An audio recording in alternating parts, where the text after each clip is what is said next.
Hello and welcome to On Air with Owen. Me, Owen Richards, founder and CEO of Air Marketing, your go-to for outsourced B2B sales and marketing, and my new co-host, fellow business owner and great friend, Neil Finnie. Hey everyone, Neil Finnie here, founder of the Generator Work Hub, a co-working space here in the beautiful Exeter, and also Next Gen Careers, a professional development program nurturing the talents of tomorrow. Each week, we'll be diving into the everyday truths around running your own business. And trust me, we're not sugarcoating anything. It's all about the highs, the lows, and everything between when you run your own business as a founder. Expect candid conversations and valuable insights between the two of us. Plus, we'll be joined by some special guests along the way. So, time to sit back and tune in to this week's honest conversation.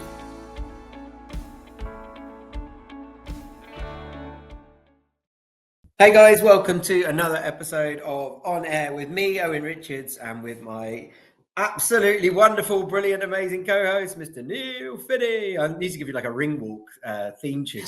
Cool. What would yours be?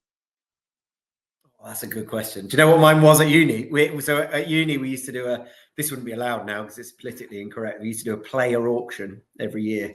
You ever do those? So the football players would get auctioned off in the bar. And you get a night out with a footballer. Awful. I think at school.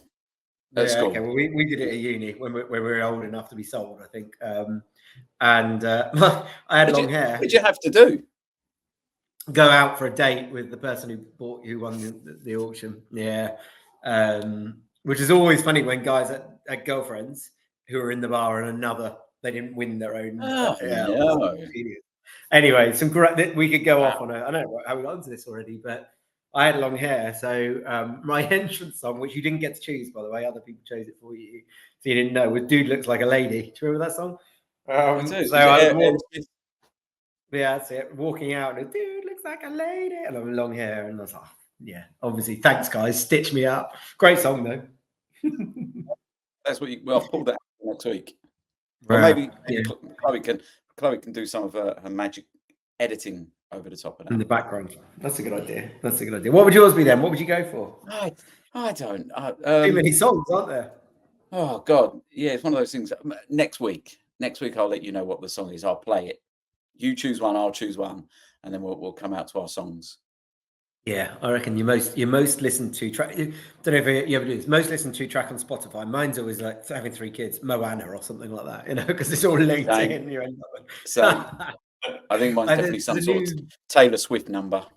This is a great example of AI. We'll do AI another day, right? How AI is impacting on business, but how AI has got a lot of catching up to do because there's a new function on Spotify. The last 6 months or so I've had it. I don't know how long it's been around. Called DJ, and it basically mixes a selection of tunes based on a theme. So say right now we're going to head back to the noughties and play you some of the songs that you'd like from them or for your school days. Now we're going to do high energy. We're going to do some dance tracks. And it'll play you 5 or 6 songs of that and then move on to another theme. All driven by obviously your preferences and likes and those sorts of things. And I'll be in the middle of a run enjoying it.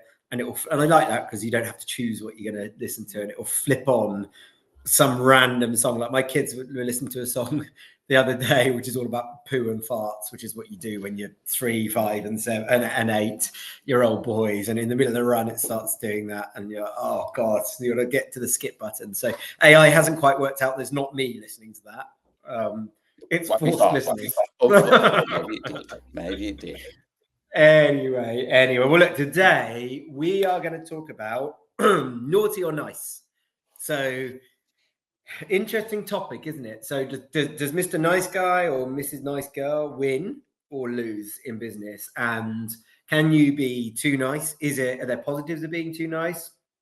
Can you be an asshole and be successful at the same time? And just how that plays a role in business and in our own journeys that we've had. And potentially if you're starting a business, how you might have to think about that consciously. Are you a nice guy, Neil? I hope so. Yeah, no, I think I think overall I am. I think I definitely find myself trying to accommodate as much as possible. I think that's my thing. It's trying to accommodate, and I guess that comes across as being a nice guy. It's really difficult saying it, calling yourself a nice guy, but I think so. I think the only time maybe where I'm not, and it's not an intentional thing, is I think if I'm busy, I can be quite short with our staff or with the people I work with, and that's not intentional. It's just work and pressure and everything else. So my emails, I think over time, as I've got busier, as more things have gone on, have shortened to one sentence, not all the niceties and how you doing, it's just bang, let's get straight to the point.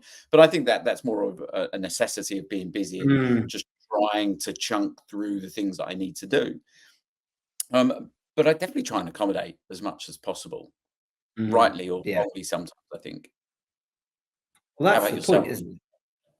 Yeah, I think I'm not as nice as I used to be, that's for sure. But look, I think definition of nice, right? I think generally I'd like to think I'm a reasonably nice person to be around. But I think there's a time and a place where emotion has, as a role in a business conversation, and a time and a place where it doesn't. And that doesn't mean you can't get rid of it or you can get rid of it because it's completely natural that the emotion is there. But there are times to acknowledge it and talk about it and use it, and times not to.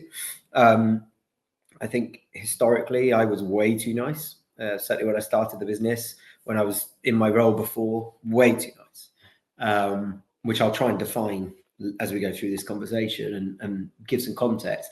Now I would say, as a general rule, I'm a nice person. I'm good to people and I look after them, but being nice isn't my priority anymore. It isn't the thing that's most important to me, where it may have been in the past subconsciously.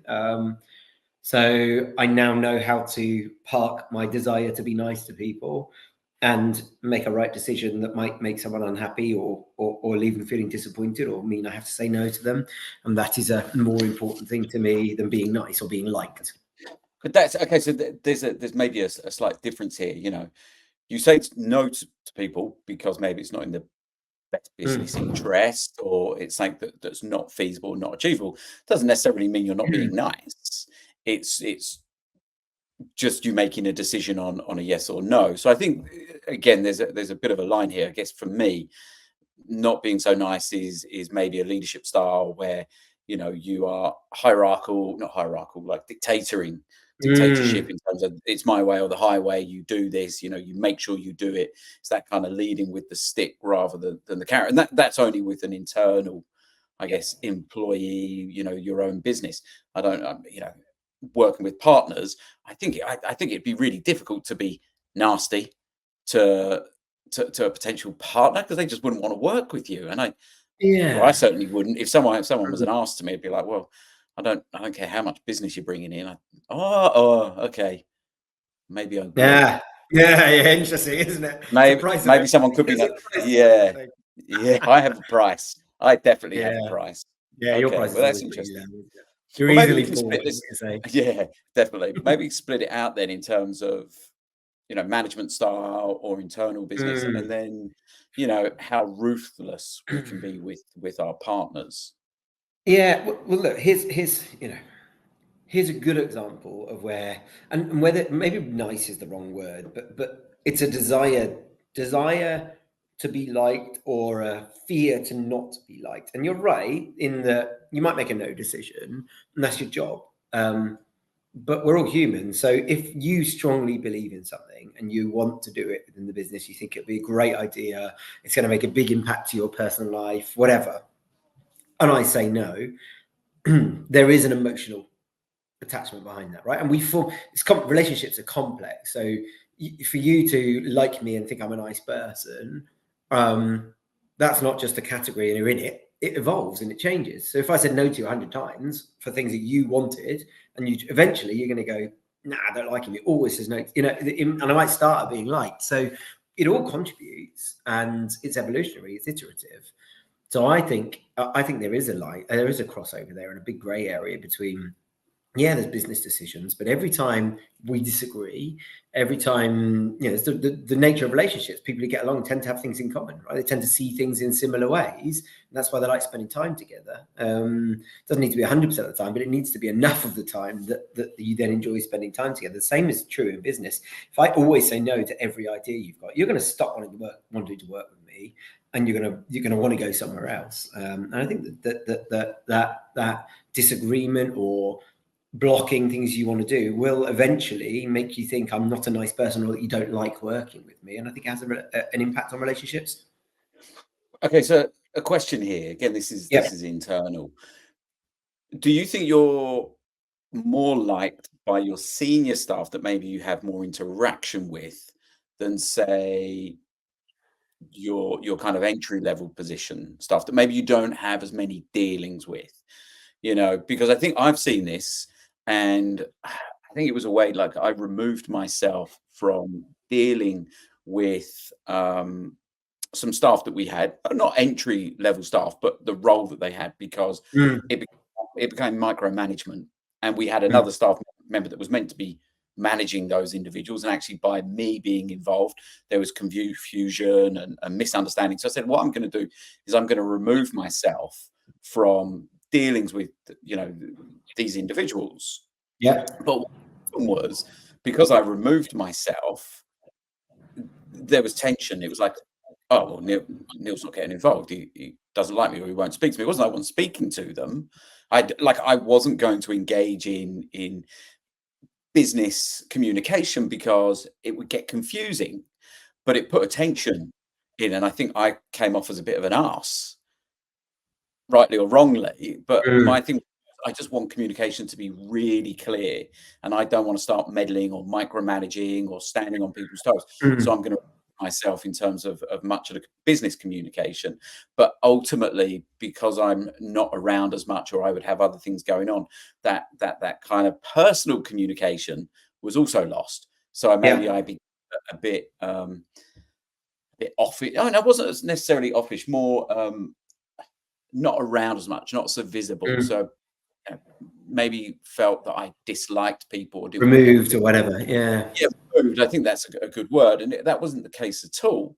But it was just because I wasn't so entrenched in the business communication area. And is it the same for you? Like the senior leaders that you're obviously speaking to on a regular basis, are you more liked within that? That, you know, as you go further down, you seem a bit removed from everyone else, or do you make do you know, I possibly, right? And my guess is yes. Don't know, because I haven't got a Owen lycometer in the office for everybody to grade how much they like or dislike me. Like happy face, sad face, happy face, sad face. Did Owen piss you off today? Yes, he did. You know, not touching. Who touches those? I'm sure. Well, I'm not going to touch anything. Weird. Outside. Very weird. Yeah, look, I think that's probably a valid observation in most businesses, to the extremes. So I think it probably goes both ways, in that the people closest to you will either dislike you or like you more, because they know more of you, and therefore they can be more confident in their assumption. I think it's fair to say that people at a more junior or earlier stage in their time with Air now will have no enforced direct line communication with me. It happens, you know, I talk to people, particularly if they're in the office, because we walk past each other, or you'll bump into each other in the kitchen, in the toilets, at the water, whatever, or just walk past each other's desks and you chat. But I don't truly know them as people, and they don't know me as people. So I think there's generally sensible people are reserving judgment. They're not necessarily made a judgment, but they wouldn't openly say, I really like working with Owen, he's really nice. They might say, hopefully they say, you know, it's inspiring what we're doing with the business, and I really like his leadership, and I like the culture we've got, and, you know, respect what he's doing. They might say, don't like this about the business, and that reflects poorly on Owen. You know, I think all of those things are true, but I think they're also smart enough to not say that is Owen. Whereas, the people that report into me, for example, our senior leadership team, they're likely to either really dislike working with me, in which case they're probably not here, or enjoy my company more because they spend more time, and therefore that's important, and they know me better. And I think that probably gives you more rope in terms of being able to say no to each other, backwards and forwards, challenge each other and have a disagreement. Just because, you know, if you're at home and you're with the kids or your wife or family, parents, you can disagree and be more comfortable doing that because you know each other and it doesn't impact on, you know, your connection with that person or the fact that they're your family and you love them. But in work, you don't have that security of that relationship necessarily. So yeah, I think that's a fair assumption, but hard to know without talking to them. I think also it's really difficult. You can't not be nice in your culture of your business now. I think, you know, if we look at, I don't know, it's on a target kind of generational stereotypes, I think it goes across the board now. But I think if you were working in the 60s and the 70s, even into the 80s, you know, that leadership role of command, the iron fist, and, you know, a bit of fear in the office maybe or in the workplace, you can't have that now. Yeah, it'd be impossible. I don't think we see that, but it's still there. You think not as much as it was, surely. No, not as common. I think maybe. But I know people, and you've probably done it. You sat in job interviews, and look, you have to take it with a pinch of salt because it's one view. But there's no smoke without fire, right? I know people sat in job interviews, sat in front of me and said, "I said, why are you leaving?" And said, "The boss, the CEO, the managing director, my boss is a complete whatever." I had somebody. I had a lovely story the other day. I won't name any names about somebody who accidentally sent a WhatsApp. This is the manager of a business. Accidentally sent a WhatsApp to the person they were talking about. Was meant to be to colleagues to say that person's a complete arsehole, complete waste of space, etc., etc. That was the manager sending it to their other reports about one of their reports. And you just think, you imagine how toxic that culture is. If that person felt comfortable, now they got caught out, but that person felt comfortable sending that to the colleagues and peers of those people who also report them. You can't help but wonder how toxic that culture is. And it might not be exactly like that, but that's not a nice person, is it? No, I guess so. And I think it's more the question of, you know, I don't know, maybe this topic or this episode is, well, which one are you? I run a toxic environment. That's how I get shit. I've only heard bad things, Mr. Finnie. I think it's a weird discussion because you're right. You're 100% correct. It still does happen, and you do hear about this. I was speaking to someone in the co-work space the other day, and someone was talking about one of their colleagues, I think it was their line manager, that hadn't been very nice. Yeah. But in no way was that beneficial. I don't believe, to the organization or to the working environment or to the project or to that individual and what they were trying to do. So I couldn't hear say, well, you know, I learned a lot from that, and actually I'm gonna take note, and I'm gonna do something similar in my organizations. So it's a difficult one. It's a difficult one for me. You never want to come off like that. So how do you get around it? Like if someone isn't performing, you know, how much can you pander to their, I guess, their emotions? So you're not seen as being toxic or being judgmental, and you're supporting them and working with them, because I think that's the key thing. There are people that maybe don't work as effectively or aren't as good as you thought that maybe they have been. And I think we spoke about this in a previous episode about the fact that ultimately blame lies within, in terms of, well, was the training good enough? Was the selection process good enough? You know, and how do we manage that? Because at times I'm sure, like me and yourself, you have to bite your tongue sometimes. Nod, that's great, well done, amazing, and be like, right, I'm gonna go and do it myself. I'm gonna do something else to do. Turned up, you're here. Yeah, well, congratulations. Yeah, look, so for me, and I've learned some hard lessons on this, and I think maybe it's time to state out loud that that maybe nice is the wrong phrase, and it's that desire to be liked. And is it the subtle art of not giving a fuck? And there's a couple of books. One of those I've read very good, where it's like, actually, if I don't care, you know, there's an art to that. There's a way to do it. For me, it's about clear communication, right? So the issue often is that people, me included historically, and probably still today, I battle with it, have a desire to be liked. And I've always been that way. You know, a social being, I like to be around people. I want people to like me. I don't think I wake up in the morning going, oh, I hope I can get someone to like me today. I shouldn't say I don't think I do. But if I'm in a social interaction with people, there is a conscious note there that's saying, I want this person to like me. I don't know where it comes from. I don't know why it exists, but it does. And that's just who I am and how I'm wired.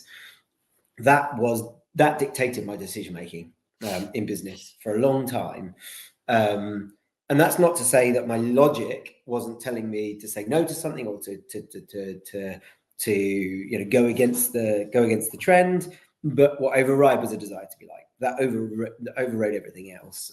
Whereas now I'm not like that, and I would say I have closer relationships with the people who report to me because I clearly communicate and I say no and I challenge. So to go back to your point around it, for me, it's about clear communication, right?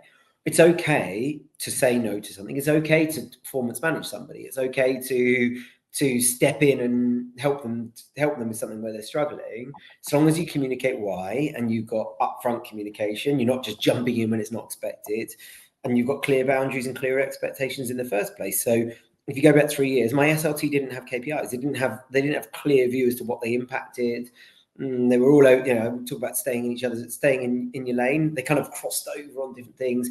Nobody was held accountable if they got things right or wrong.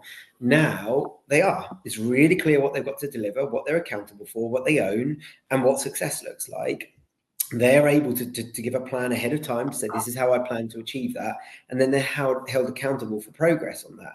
So if I were to go and have a conversation around performance with one of my senior leadership team, they would see it coming. They would know it. They'd probably be on the front foot, come to me and say, I'm struggling. Can you help? Right? Because it's clear what success and failure looks like. I didn't feel guilty doing that.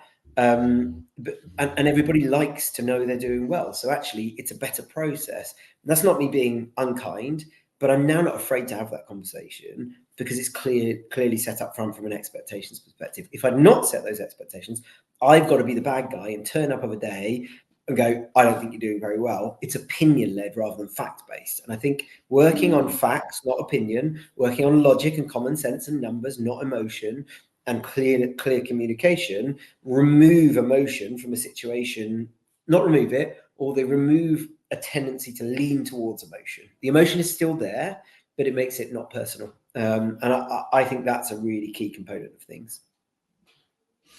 Yeah, I think we've spoken about this before, about that communication piece. You know, that everyone is on the same page, you know, using those KPIs, using performance reviews, and also speaking about issues when they arise and speaking about it openly and having a discussion around it, you know, definitely helps, and keeping things at a level head. Then, you know, if you're just bringing up the facts and you're walking it through and everyone's on the same page, I don't think you're going to be disliked, are you? As long as you're delivering it in the right way. And you're consistent, because the key is that you see people changing. They're happy with something one day and the next day they're not. The goalposts move, all that sort of stuff. And I think that's where, as a leader, you can be judged for being a bit of an arse. Yeah, I think that's the same with partners, isn't it? It's that idea of, if everyone knows where they are and everyone knows what's been agreed, you don't seem like an arse. And I'm just trying to think, like the generator. The only time we ever get into issues, seem like the bad guy, is where maybe it's not clear on responsibilities and who's done what and everything else. And sometimes people forget. You know, I can't remember what it was. I think it had to do with something like a fridge clean. Cleaning out the fridges, because people can come in and they can use the fridges and they can put their whatever in there. And there was one time, and it was, you got to name it. That's the other thing. You got to name it in the fridge, because every Friday things get cleared. Okay, and if your name's not on it and it's perishable or it's been there for a while, it will get binned. And someone had put some coffee in there, and it was out of date and it got binned. And the person then was like, "Where's my coffee?" I was like, "Well, it's gone." Well, it was really expensive. It was sent all the way from somewhere, and it's this high-end coffee. We tell you this, but because it hadn't been remembered, we look like, you know, we were the arses. You know, we were being unreasonable for throwing this coffee away. That's not the case. You you shouldn't have done this. Take some responsibility for it. But you know, we had to be the bad guy. And it sounds silly because it's over, you know, coffee. It wasn't a massive deal. But these small things, if you're not on the same page, you know, if you're fighting your corner and if you're agreeing different sides of what's been told, it can be really difficult. Yeah, it can. And we eventually bought more coffee.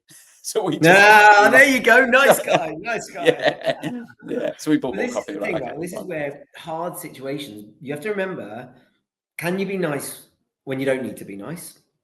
And can you be nice when shit hits the fan. So this for me is the real measure of a person. I can't remember whose quote it was, but I always lean on this one where they said something like, I'll judge how nice you are based on how you treat the waiter at a restaurant. So it's not how nice you are to me when you want to do business with me, or when you want to employ me, or when I want to be employed by you. How nice are you when no one's looking? How nice are you when somebody comes to you who's 18-year-olds on their first day working in a restaurant? All they want is for people to be nice to them because they don't know what they're doing. They make a mistake and they deliver you the wrong food. How nice are you in that situation? So I personally would be very empathetic, and I'd almost be apologetic that I've got a problem. Other people would be like, why'd you get that wrong? Whatever. It's a different approach to it. And that carries into business, right? So if things go wrong, can you still be nice? So if the business is struggling, if you've got to, I don't know, you've got to let go of 10 people, can you do it nicely? Are you driven by the desire to be liked, or to make the right business decision? Can you use empathy when your business is struggling, when shit hits the fan, all that sort of stuff? And how does emotion play into that process? Because that's difficult, right? But that's a communication piece, isn't it? Again, of course it is. I think the difficulty there comes in, and like, I've never been in this position, is maybe where you have to make a decision on who goes and who stays. Is it first one in, or like last one in, first one out? Is it on performance and everything else? And that becomes really, really difficult, because you might be like someone more that you're getting rid of than someone that's actually performing better. But it's that communication piece in letting people know why you've made a decision, or why you're letting them go, or the reason for it. And again, it's because that communication is so important. It's like through COVID, I think the majority of people that were let go through COVID understood, what can you do? Your businesses are bottoming out, you don't know what's going on, you got to keep afloat. And if people understand that and they realize that, then I don't think you'll come across as being but that's an interesting thing, though, isn't it? When you say, if you're on the receiving end of that, what's your reaction? So I've run a business for long enough that I've had to make redundancies. There's no doubt you have, and a lot of people are listening to this, and it's not nice, right? It is not nice. But I have had everything from completely understand, thank you for being honest with me, you guys are amazing, I've really enjoyed working here, if there are other opportunities to stay in the business and maybe another role, I'd love to explore that. Productive, collaborative, positive conversations, through to literally being shouted at. And you think, but that's really difficult to fully understand, because let's say someone's on a probation of 3 months or whatever, and throughout that 3 months there's been no communication between their line manager or senior leaders, and then they're in a room, it's like, right, we're not continuing, probation's been unsuccessful. What a fact, really, that's pretty tough. Whereas if you've had regular updates, okay, you're missing on this, you need to be hitting these targets, or you got to improve here, or your timekeeping hasn't been great, so we'd like to see that improve. And at the end of it, you've had these consistent messaging. If someone then kicks off, I'd be like, okay, well, it's on there. It's on you for that. So again, it all comes back to that communication piece. It does. It does. But it's interesting. So if you look at leadership, we had a quick conversation for this, and you kind of touched on this, and I want to ask you the question: can you think of any super successful leaders in any field, whether that be sport or business or whatever it might be, who you perceive as being a really nice person?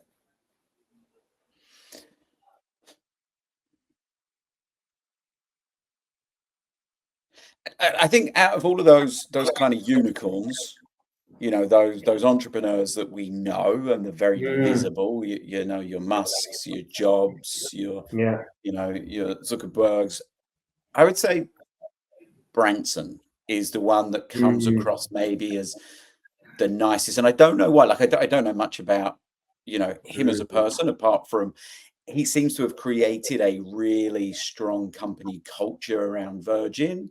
He seems to be a nice guy. He seems to be well liked. I have no reference point for that. But the others, I think I hear more negatives than I do necessarily positives. We hear they're great business leaders and everything else, but you know, there's this element of, I guess, arrogance or control, dictatorship, you know. But is that there now because they're successful, or were they always like that? Well, I don't know, but I don't hear the same about Branson. I think that's the only one out, those kind of big unicorns. I would say Branson is someone that I think if I were to go and meet, he would be nice to the waiter. Yeah. As well as being nice to his partners. Do I see Elon Musk being as nice to a waiter? Maybe not. And again, I have no idea. I've never had been to a restaurant with Elon Musk. So. What? Why not? You didn't get the invite. Not in my circle of friends. Dear.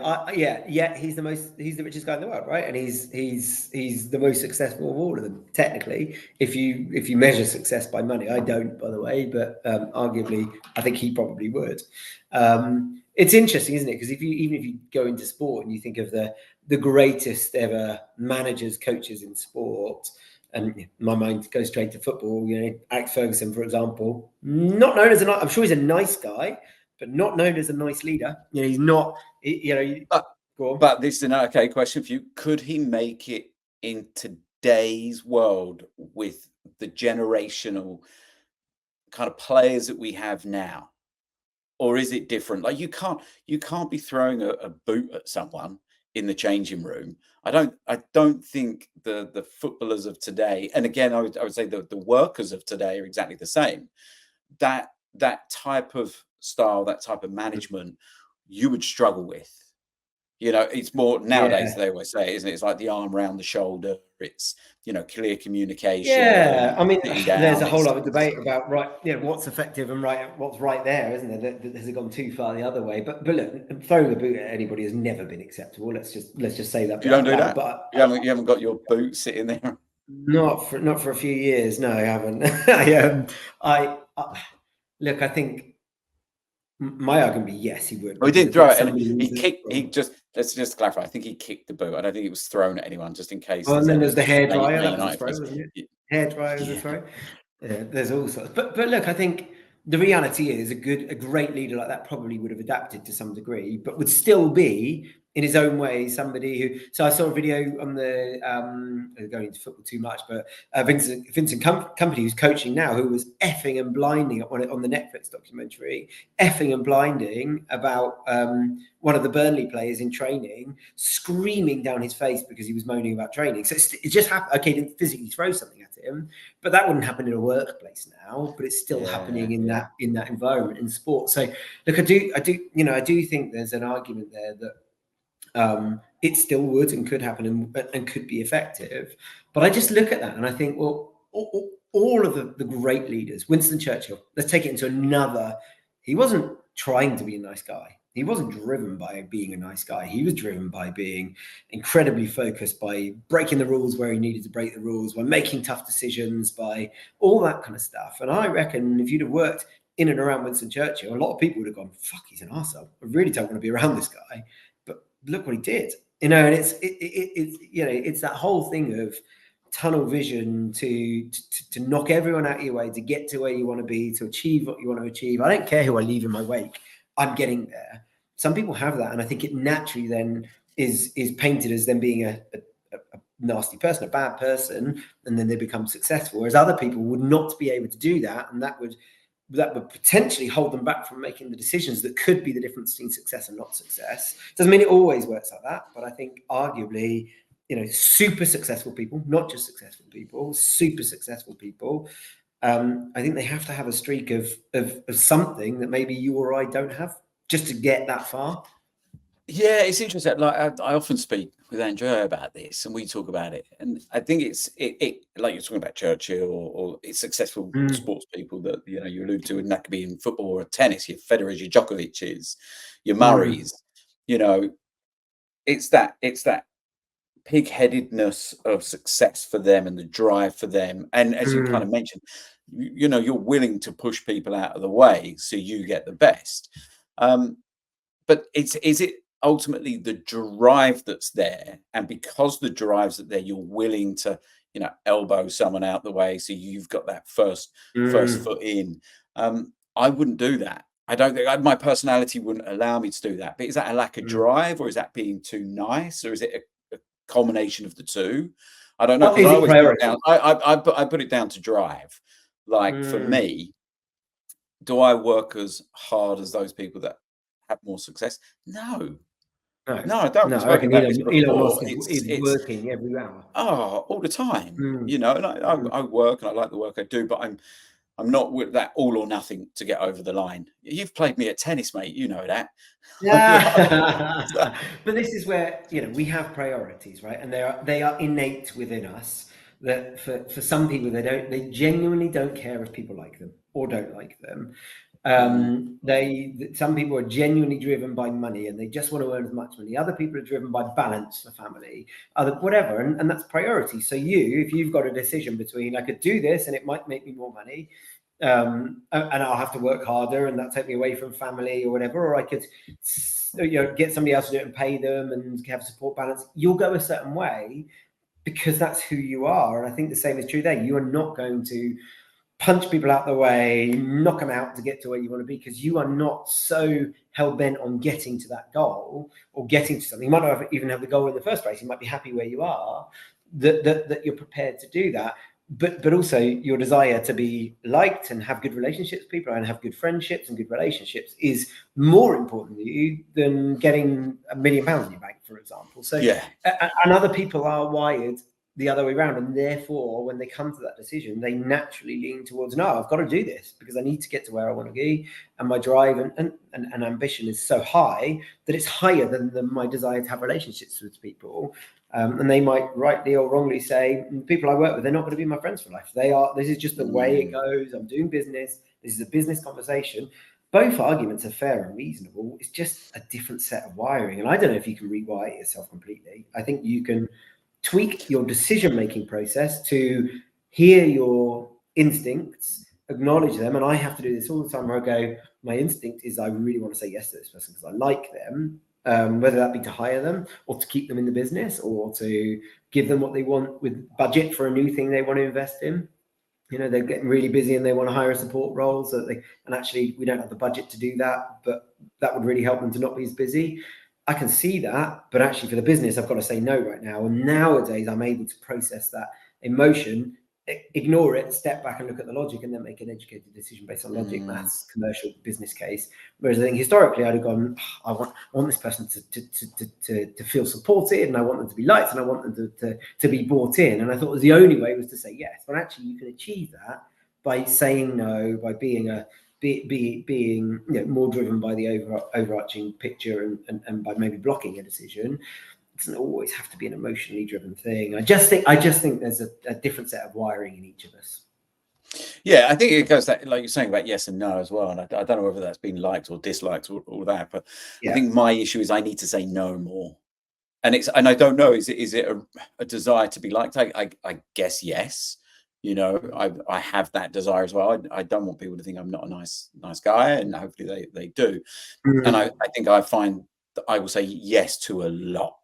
Yes to loads, more than I should do, because I want to help people out, you know, and I feel I have the time, but then my time, I have no time at all, you know. And I think the one thing I want to get better at is saying no to things that I can't do that, or I can't do this. I don't have time for that. And I think going into, you know, because our year starts in September, because it's based on the academic year, is saying no to more, you know, and spending more time on the things that I want to work on, I need to work on, and not being so worried that person might think, well, why is he not got time for me? Or, you know, that. Yeah. And I say yes far too much. Yeah, I think I've got better at it, but I still do. I have to say I'll leave, maybe as we wrap up, I'll leave you with a thought. So I had somebody in the business say to me, I'm a better leader now than I was 12 months ago. And I asked why, and they said, because, you know, you say no more often, which is a really interesting thing. So, you know, last year was a challenging year at times. The last 12 months have been everything's heading in the right direction, which is great. But I learned to say no, because some of the things I said yes to, I can now reflect on and go, shouldn't have said yes to that. Absolutely shouldn't have. And I said yes for the wrong reasons. So we live and we learn. And I think as you get older, not just by age, but more experience, more time in the business, more mistakes, you do see the no where you might have said yes before and you're able to do it because you realize the outcome of be doing it is far worse, right? Saying yes to get a short-term positive buy-in to then fail together, nobody's going to like that. Whereas if I say no and we end up succeeding together because I've been there and I can make that decision, then that's what I'm paid to do as the business owner. It's like, well, actually, that's my call here. People, if they trust my decisions and they go with it and then they see a positive outcome, then they learn to trust you. And then I don't think no has to be a negative. I think it's just part of the process. Really interesting.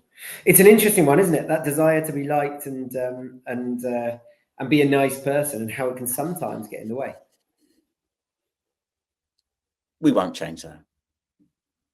Oh, you're such a nice guy. See you next week. See you next week, Mr. Nice Guy. No, see you next no. week. No, you're going to say no. Maybe you say no.